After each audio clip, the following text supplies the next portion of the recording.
Today is a generational day for all buildaboatfortreasure players. We have finally received the update from Chillthrill. I know guys, it's crazy.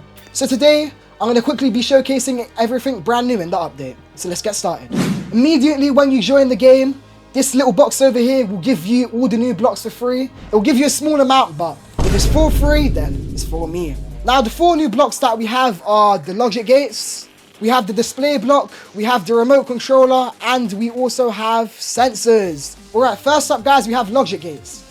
Now logic gates are basically electrical currents that can be used to make working PCs, working timers, and much more. Now sadly, the logic gate has so much features that I can't explain it in one video, so let's move on. Alright guys, next up we have the display block. The display block will turn into whatever color the block that activated it was. It may sound a bit confusing, so let me explain. For example, if we have a switch and we paint the switch red, now that the switch is activated to here, if we flick it, the block is going to turn red. Right, for the next block, we have sensors. Basically, if you walk through one of these, it will activate any part. For example, if we have a sensor over here and we place down a locked door, if we walk through the sensor, it will activate the locked door. Same thing if we connect the sensor to cannons, if we stand on here, it will activate. And that is pretty cool. Alright guys, and finally for our last block we have the remote controller. If we activate this and we place down any block, for example, we'll use a cannon again. If we just click F from our remote control, as you can see, it will activate the cannon without us even having to sit in the chair.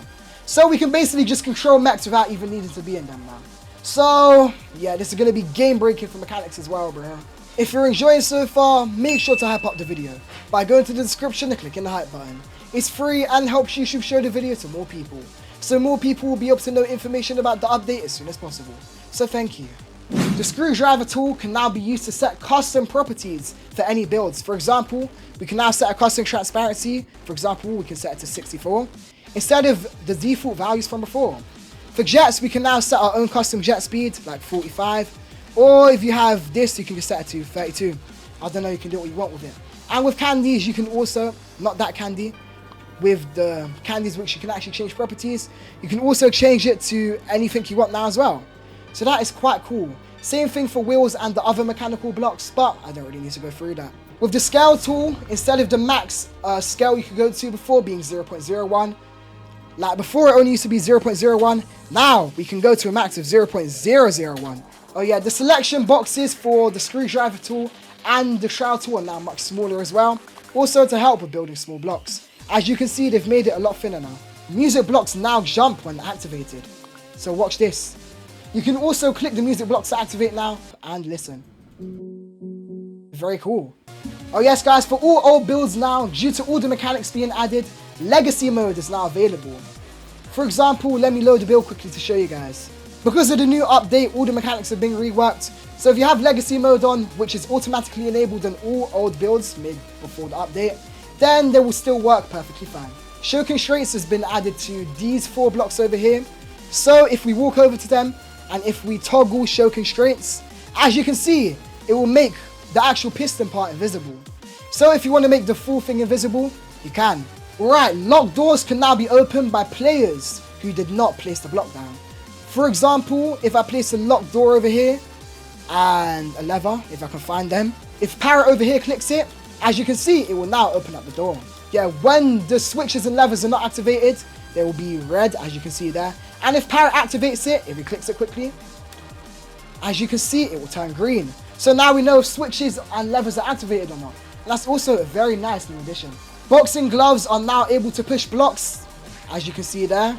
And their stun time has been increased from 3 to 5 seconds. And now they also have a cool little stun effect. So I think that is pretty cool. There's now no longer an input delay on light bulbs, jet turbines, thrusters, and shield generators, and also glue blocks. Balloon blocks can now be activated by clicking on the balloon part. Yo, who's spamming? Oh yeah, I already showed this thing. No! Yes guys, that's a prime example of what you can do with sensors. Right, balloon blocks can now be activated by clicking on the created balloon part. So if we click there, let the balloon activate. And now if we click up here, it will delete. Or, well, it won't really delete, but it will no longer be activated.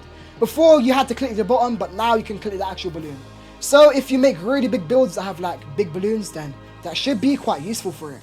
If you're enjoying the video so far, why not leave a like and subscribe? These videos contain me over 8 hours to edit and I really would appreciate it. You can also join my Discord server, the link for that will be in the description down below. So if you guys have any questions, then you can just ask me there. Channel memberships are also out, which will grant various different perks all shown on screen. And yeah, let's get straight back into the video.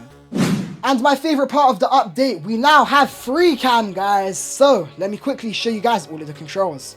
So to activate free cam, you need to click Shift plus P. That will activate free cam.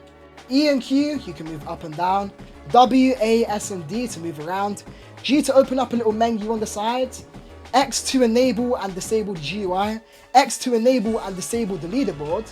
If you click this backslash button, this one over here, it can lock onto players. And if you click R and T, you can rotate between players. So we can spectate this guy over here. And it seems like he's making a car, so that's pretty cool. You can use your scroll wheel to change your FOV, so you can zoom in and you can zoom out. And you can also use Z and C to rotate your screen left and right.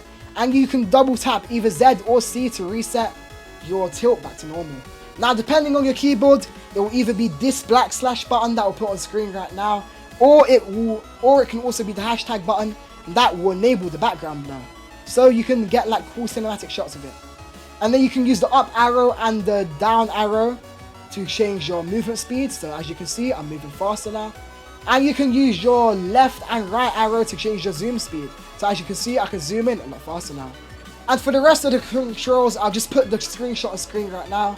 I don't know if all of them work, but you guys can go test that out. Delay blocks now also have timers shown. So for example, if we activate this, connect this to the delay block. As you can see, if we click it, it will show the timer on the delay block. And I think that is pretty cool.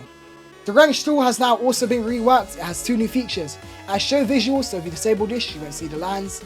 And if you click on the block and click unbind block, it will unbind it to everything that was connected to. I also forgot to mention that sensor blocks are scalable, so you can scale them to make them bigger. We also have the addition of 1 new stage called the bedroom stage. There's toy planes in the air that will attack your boats. And there's a lot of other cool features, you know. This map's really nice, you know, still. Over here on the bed, we have a cat sleeping. We have Lego bricks on the floor. We got like a lot of toy areas, but overall, this is just a really nicely detailed stage. So, congrats, you did a very good job to whoever made it. The most annoying bug in the game has also been patched. I'm sure all of you guys know before, if you were in Mex and you typed on PC, then if one of those keys were activated to a block, then that block would activate and that could just completely ruin your build. J, for example, let's just type just kidding. As you can see, it didn't activate anything. If I type any of these keybinds right here, it doesn't activate anymore. The most irritating bug in the game has now finally been fixed. If you hold shift or control on PC now whilst using Trowel tool, for example, if we hold shift here, as you can see, the arrows will disappear. Same thing with rotation, cloning and mirroring. The max piston speed has now also been increased from 10 to 600. Look at that, it just teleports. The max servo angle has now been increased from 90 to 180. And we can also set it to any custom value you want, for example 47. Alright guys, but that's basically all the main stuff added to this brand new update. If I couldn't cover anything, I'll show the whole update log on screen right now. So the update logs are there, you can pause the screen to read it if you want, and go test some stuff out for yourself. To most of you guys seeing this video, it's probably your first time seeing my channel, so if you do enjoy Buildaboat for Treasure content, you can go check out my other videos if you want. Trust me, I know you will enjoy them. But yeah guys, thank you all for watching, I hope you all have an amazing rest of your day, and I'll be seeing you guys all in the next video.